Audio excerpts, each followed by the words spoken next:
Welcome to our midweek message. This is Pastor Reed here at First Baptist Church of Olathe. And today I want to talk to you pretty candidly about the truth of struggle, the truth of hardship, and how we get through them. I've often encountered people that think that because I'm a pastor, I am in some way immune to the struggles of life. That in some way my life has not, that I have not tasted difficulty. But let me, for you and for them, put that myth to rest. I'm a human being just like everybody else. And the journey that I have walked has been full of struggles. I have dealt with depression. I've dealt with anxiety at times. I have dealt with grief as I've walked with my brother through mourning the death of his first child. Kelsey and I, as a married couple, have walked through difficult times where we didn't know if we could make it financially.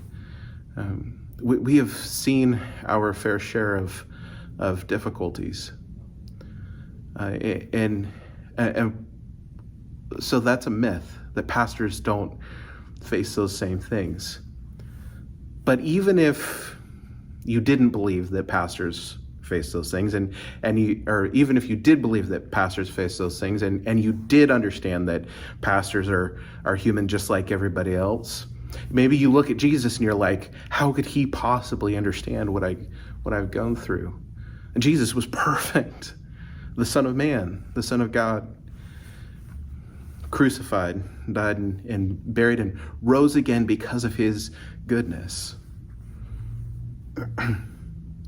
Well, what if I told you that that's not what Scripture says about Jesus? What if I told you that Jesus did struggle, that Jesus struggled with temptation, that Jesus struggled with difficulties, that Jesus faced trial after trial after trial? That's the picture that is painted in Scripture. Hebrews 4:14 through 16 says this: "Since then we have a great high priest who is Jesus, who has passed through the heavens, Jesus the Son of God. Let us hold fast our confession. For we do not have a high priest who is unable to sympathize with our weakness, but one who is in every respect has been tempted as we are, yet without sin. Let us then with confidence draw near to the throne of grace, that we may receive mercy and find grace to help in time of need." And so the image there is of us drawing near to our high priest as he sits on this throne of grace and receive forgiveness for all that we have failed at, for all the sin that we have walked in.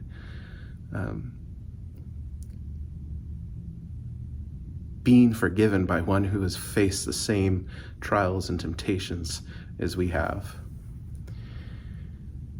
But then the question is, well, okay, so even if Jesus had faced these things, and even if, Pastor, you have faced these things, what's the purpose of them? Why do we suffer? Why do we struggle? Why? And I think that the answer is found just in a part of the answer is found just a few short verses later. In Hebrews 5:8 through 10, finishing up this section on Jesus as the high priest, he says, "Although he was a son, he learned obedience through what he suffered. And being made perfect, he became the source of eternal salvation to all who obey him, being designated by God a high priest after the order of Melchizedek." See, Jesus suffered in order to learn obedience, in order to learn who he was called to be. And so our suffering oftentimes may look like it has no redemptive value or no reason, no real purpose. But if we press into God in the midst of our trials and temptations and hardships and hurts and failures, and trust in him and learn obedience as we walk out of them, we will have learned who we are intended to be, his sons and daughters. So the truth of the matter is that everybody struggles. We all face hardships, whether it's internally because of who we are, or whether it's externally because somebody doesn't like who we are, or perhaps it's just something that happens in life, in the world. Know that Jesus has faced those same things. Your pastors face those same things. We all face those same things because we are all human. And also know that there can be purpose to it if we would choose to focus not on our own pain, but on God in the midst of it, the one who will bring us through, the one who is calling us to live in accordance with his good purpose and will. If we focus on him in the midst of it, we will come to understand who we are as we live obediently. I hope this made sense. I hope that you're blessed by it. If you're struggling, do not struggle alone, because the other thing here is this, is that if Jesus struggled, you can walk with him. And if I struggled, you can walk with me. Come and walk with us, with Jesus first, and with me at your side as we follow after him together through your trials and temptations, hardships and failures. Let's follow after him and become who he has called us to be through obedience. Blessings.